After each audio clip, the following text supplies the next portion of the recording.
collagen có truyền thống chiết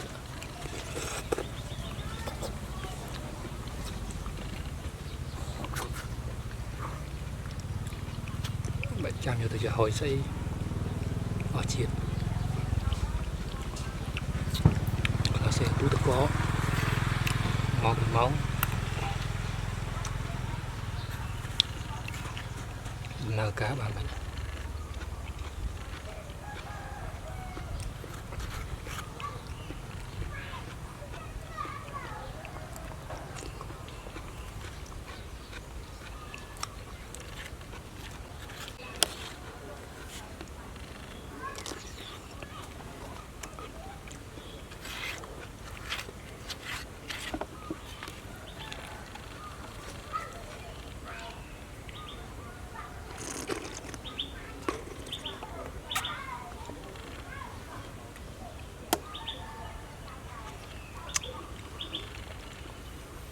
được có đôi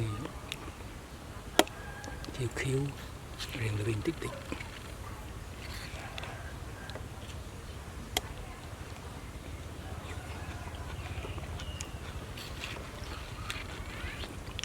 khơi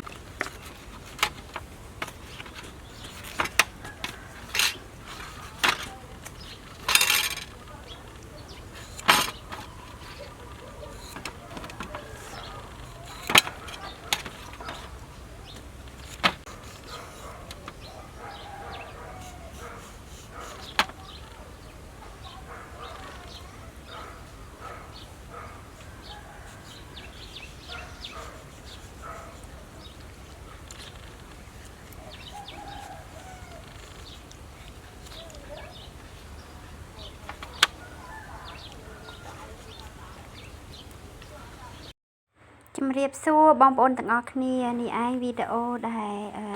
ประเดี๋ยวบอกខ្ញុំនឹងក៏ថបជាមួយនឹងប្រទាលកតុយកពើបងប្អូនដោយសារតែអ្នកចិត្តខាងរបស់ខ្ញុំនឹងគាត់ដាក់បទចម្រៀងចឹងហើយធ្វើឲ្យវីដេអូរបស់ខ្ញុំនឹងមួយចំហៀងមានសលេងមួយចំហៀងទៀតហ្នឹងគឺបញ្ចូលសលេងនឹងឯងបងប្អូនដោយយើងខ្លាចថាចាប់ copyright អីចឹងណាបទចម្រៀងគេល្បីផងនេះឯងចំពោះប្តីរបស់ខ្ញុំក៏ហូបបានមែនទេបងប្អូនប្រទាលកតុយកពើមិនមែនជាការសម្ដែងឬក៏ថាថតចង់បាន view ចង់បាន like អីទេគាត់កាត់ដាក់ក្នុងទូទឹកកកឲ្យគាត់ហូបមួយថ្ងៃមួយថ្ងៃពីររាល់ថ្ងៃពីព្រោះអីជួយឲ្យយើងសុខភាពល្អជួយកាពះពោះវៀនយើងឲ្យយើង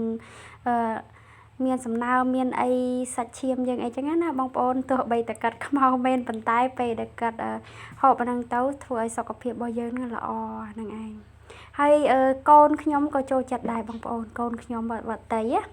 កូនខ្ញុំកូនស្រីបងហ្នឹងក៏ចូលចិត្តមែនទែនតែកូនទី2វិញដូចខ្ញុំណាគឺអត់ចេះហូបទេប្រទាលកតុយកពើនេះដែរយើងកាត់វាហើយយើងដាក់ចូលក្នុងទូទឹកកកបងប្អូនដាក់1ម៉ោង2ម៉ោងគឺវាអត់មានក្លិនមានជាតិដូចថាកពុលអីទេគឺហូបទៅគឺឆ្ងាញ់មិនបាច់ចាំយកទៅចំហុយឬមួយក៏យកទៅធ្វើជាទឹកទឹកប្រទាលកតុយកពើដាក់ស្ករដាក់អីណាំទៅលើសជាតិផ្អែមជាតិអីទេបងប្អូននេះគឺយើងអាចយកមកហូបចេះកាន់ថាវាមានជាតិតែមែនប៉ុន្តែអត់ធំក្លិនទេបងប្អូនសាកល្បងធ្វើលួមើលខ្ញុំមិនអាចហូបច្រើនបានខ្ញុំហូបបានតែប្រហែលជា1ម៉ាត់2ម៉ាត់ហ្នឹងដោយសារខ្ញុំអត់សូវចំណូលដូចថាវារៀងតែអញ្ចឹងប៉ុន្តែអត់មានក្លិនអត់មានអីដូចតែយើងកាត់មកថ្មីធំក្លិនរៀងមហីអត់ទេថ្មនឹងកពលអត់ទេនេះមិនសំដាយណាបងប្អូនកាត់ហូបបានមែនកាត់ហូបពិតនេះនេះបើសិនថាយើងអាចដាក់ជាមួយនឹងស្ករឬមួយក៏យកមកដាក់ជាមួយទឹកដោះគោអីក៏ឆ្ងាញ់មួយយ៉ាងដែរបងប្អូន